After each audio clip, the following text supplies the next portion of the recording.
Hi and welcome. My name is Alex. I have a Instagram and YouTube Love Sugar show, and I want to thank you so much for taking your time for doing this interview with me.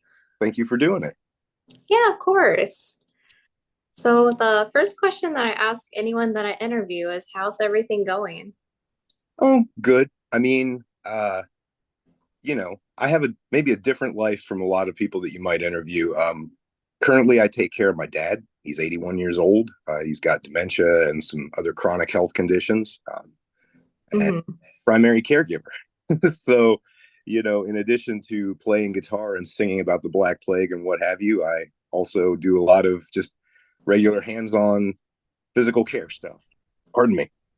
Well, that's awesome. It definitely says a lot about someone if they're willing to help and take care of someone else. So that says something a lot about you. Thank you. So I have to ask, how do you feel now that the album's finally done? Good, very, very good. The album, there was a lot of transitional stuff for me personally as a musician. Um, Hmm. you know, because Gates broke up back in 2013, and then Jason passed away, and with his passing, that was the end as far as I was concerned back then. Right. 10 years ago now, almost coming up on 10 years ago, and I'd never intended to pick up with it. I had a new project that I was working on that was related, but moved in a very different direction, at least to me. I'm sure that, some people are just like, sounds like the same shit, but for me internally, the way I interpreted and felt about it, it was a whole different, you know, skew angle. Um, Right. and it took time, once we got the reunion together, it just took time to get back in the groove. Hmm. Um, and then, with the pandemic and with just all the things that have happened the last freaking, millennium, it's easy to get sidetracked. And we had gotten really sidetracked. We had like the first half of the record done. And then we just kind of had, I think it was just the stress and the weirdness of like the pandemic years really fucked with the focus. Because, in the years Right. past, it almost been very with Jason, and he was kind of a taskmaster. He would just drive us right through, and we would get records done too fast, in my opinion. And this was maybe too slow. It hit a point where I believe very much that records should encapsulate a certain creative space, and that you should honor that space, and you should honor the work that you're doing, and not pad it out so much. That's a lesson I've learned over the years, is that brevity is very, very important, and being succinct, which unfortunately you're going to find out in this interview. In my real life in here, I don't have that shit, but I try to keep it in my music. And it had hit a point where I felt in my heart, I had to say, we're not learning any more material. We're finishing what we have, we're ironing it out, and we're going to record it. And that is this record, because anything else we do is going to start. I can't, I think it was Jimi Hendrix that talked about, like, he felt like the world was 6 months behind where he was creatively. And that's fucking hubris of me to even compare myself to Hendrix. But I understand that feeling. Like, there's all Hmm. that I have written now that is moved beyond where we were when we first did Embrace the Lie and some of those songs. So Hmm. awesome to get it encapsulated and to have this come out. And I'm just excited for the next chapters. Yeah, for sure. That sounds like a lot to go through, but it's done at least, so that's a good thing. Yeah. So, would you say like the album's kind of different because of, it being slow and it kind of sounds like some COVID times were in there too, and then you're finally like, okay, let's just get this album done. Like we need to respect this space. Yeah. Everything. So the band was always different from record to record. Like, there's only been two releases that were back to back with the exact same lineup. Hmm. The Awakening and Like a Plague Upon the Land, which had Chuck and Jason on it. And then we had Suffer No Guilt, which had Chris Gordon, Chuck. No, Chris Gordon, Jason. It's so hard to keep it fucking straight. Gordon, Jason, and me. And then Chris left and Bob came in, and we did two records with Bob and then one with Clyde. And, every time an element changes in the band, if you're, I feel if you're doing it right, and you can't escape it, really. I don't think you can escape it. All you can do is play to it or fight it and have it not feel natural. Asking one Yeah. person to be another person is ridiculous. Every Hmm. left his mark on the band, left their soul in the music, the way they felt time, and the whole thing, the good feelings, the bad feelings, everything that went into the stew, um, Hmm. changed with every member change. So it's this record follows right along. Chuck from the first two records has come back. And now, because Jason passed, there's Steve who's playing bass and singing beautifully on the record. So Hmm. it's change. It's related, but there's always this constant flux of change. And I'm sorry if I've gotten way away from your original. Oh no, you're fine. I actually love the way that you worded that because usually, if a band loses a member, everyone's like, oh, it's never going to be the same again. But instead of, taking that, I mean, it won't be the same, but, it's a change, and change is not always a bad thing. No, it's not. Sometimes, I mean, it can be a bad thing, but even if it is a bad thing, and I'm not referring to music, I'm talking about just, you know, the entirety of life. Even if it's a bad thing, trying to find a way to coexist with a paradigm shift, whatever, Right. coexisting and finding a way that you can keep your internal self in whole and be a productive person, through the change and a negative change, Yeah. in the in and most things are double edged. Yeah, there's good and bad that comes with things, and just trying to love existence. You know what I mean? That's where I'm at in my life these days. Is just trying my best to be in love with existence in its entirety, even the bad things that happen. Trying to see them because you don't know what's going to happen. You see what's happening, Exactly. and you've got your first reaction, but so much changes. It just flows. The universe flows forward, time flows forward, and those changes are what happens now. We don't know what effect that has in 10 years. All we can, Exactly. yeah, so, I'm sorry. Oh no, you're fine. I can definitely see your excitement about this album and about, the band lineup. So that's awesome. Where is all this excitement coming from? Because I know you said, the band kind of stopped and then it just kind of came back. Well, I mean, to be completely honest, a lot a lot of this is just nervous energy. I suffer from a bit of social anxiety. Uh, but I am excited about the record, and I'm happy to be playing with one of my oldest friends and Chuck Brown, and a friend that I've known for many years. I mean, I've known Chuck since we were in high school, Oh so wow. that's a long time ago, ever. And then I've known Steve forever, and we've been friends and acquaintances for years, and now he's like somebody that if I had something I needed to talk to, if you need somebody to just like as a sounding board so that, to pull you in when you go too far afield, I Yeah. look at Steve as a person like that. Like if I had like a question of, hey, what do you think of this thought? I feel like I could share that with him. You know, Hmm. it's cool to have that. I'm very lucky, very lucky to have, friends and bandmates. Yeah. Is that kind of like the dynamic of the band right now? Are you guys really close? I mean, we're not like as close as so back when like Chuck was in the band the first time and we were just getting started with the Awakening and all that stuff back in like 2003, 2004, we practiced 3 times a week, 2 hours a day in the middle of the day. Chuck, we all had like second shift jobs or third shift jobs. So we would get together at like 1 o'clock in the afternoon, and from 1 to 3 or 1 to 3:30, we would be there hammering away on this music. Yeah. And that was a time of real like closeness. And then there's been when you tour with guys and you're just stuck in the van and it's the three of you, because we had a lot of tours where there was nobody selling merch but us. It wasn't like a big production like some people. It was like, you know, everybody had to shift in and do the thing, and it was just like very much like an insular crew. Um, and those times were times of being able to really kind of chop things up with your friends and figure things out on like 10-hour drives. we're not Yeah. we're not close like that anymore, but in a lot of ways, because everybody has their own life. Chuck's a family man, Steve has his whole life. We all have our own lives. um but it makes the interactions that we do have, you know that much more important. And understanding and appreciating that, we've got, that you have people in your circle is very important. Yeah, it's awesome that you have that because, most people just dream about having, a circle like that. So that's really awesome. But it's not a dream, it's something to cultivate in everybody's life.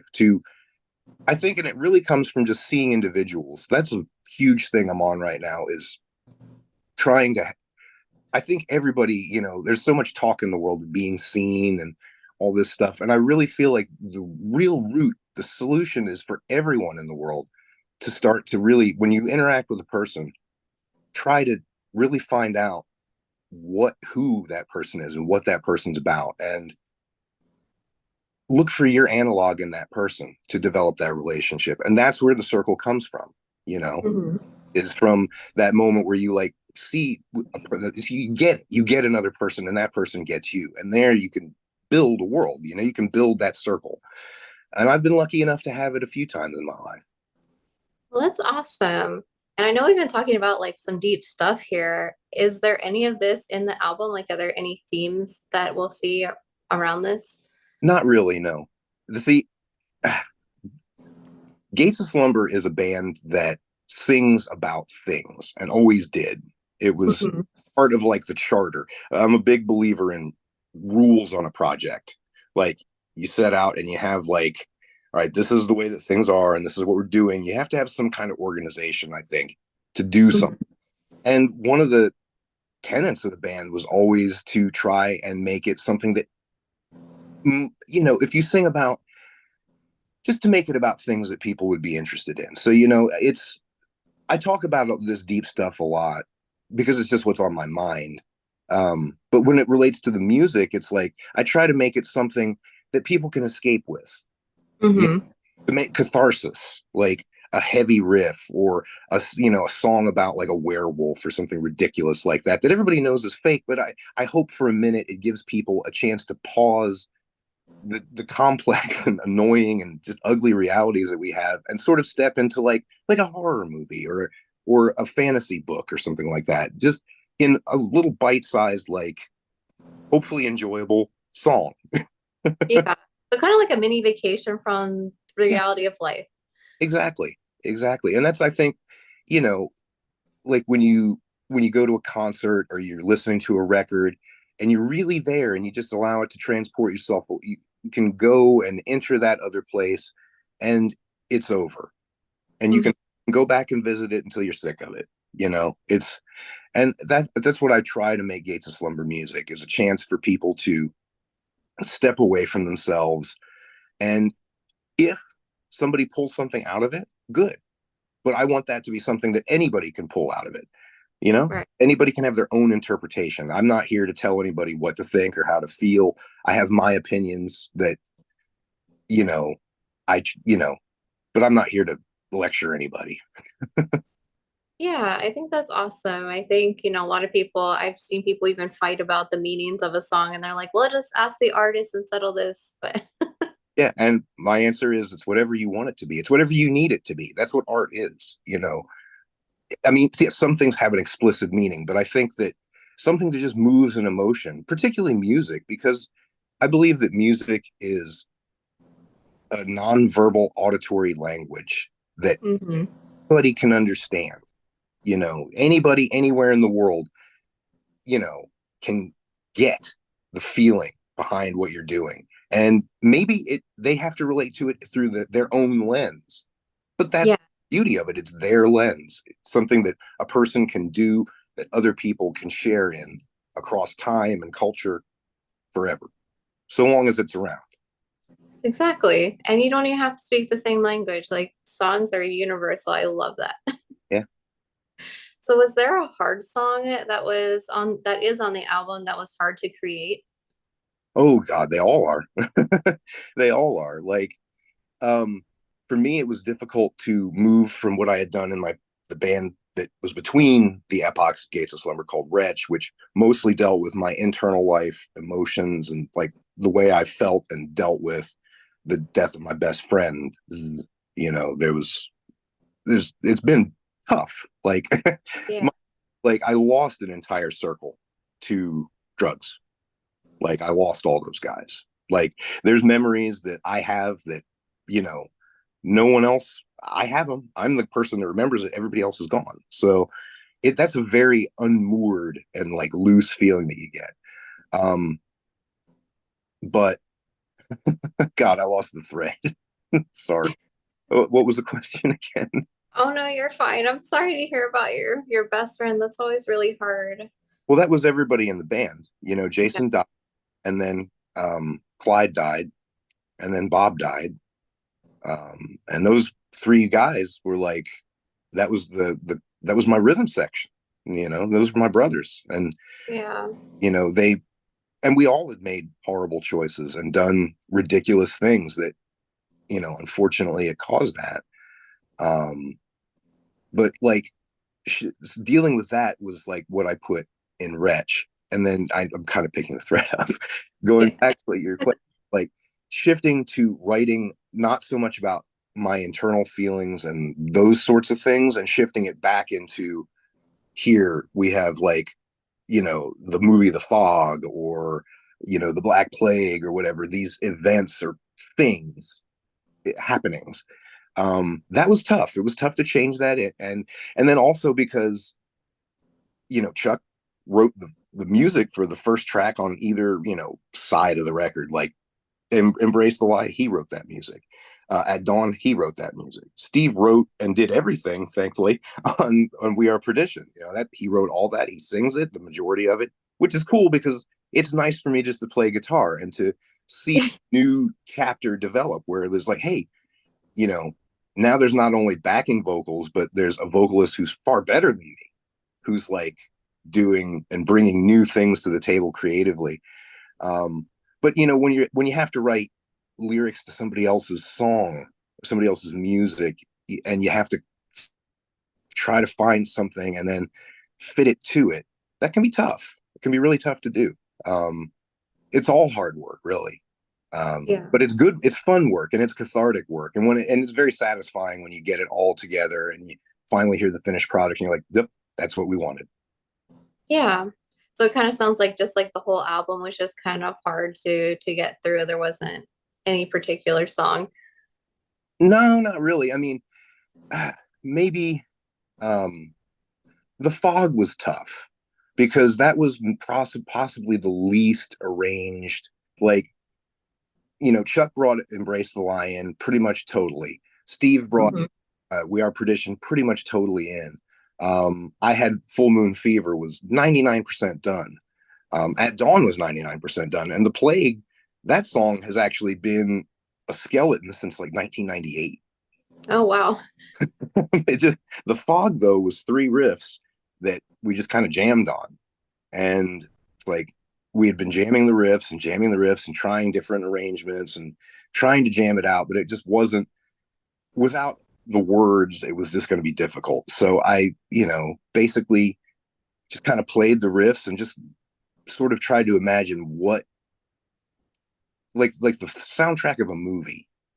That's kind Yeah. of Slumber's thing, is like there was a song that we did on our very first demo, called Stitch Back from Death, which is about the Frankenstein's monster, and Hmm. it's written from the monster's perspective, and it's like I just watched Frankenstein movies, which, oh no, I've got to watch Frankenstein movies nonstop. Ooh, Yeah. the horror, you know. But watching it and like thinking of the creature's movements, and sometimes just playing my guitar, turning the sound down, watching the movie and playing my guitar to it to try to like get the theme and the essence of it. And that was what ended up happening with The Fog. Like that second riff, it kind of opened up. It's like, it's very like la da da da da da. It's very dramatic. And it's like, Hmm. this is sort of like being tossed around in the ocean. And then it's like, wait a minute, okay, ocean, cool ocean stuff.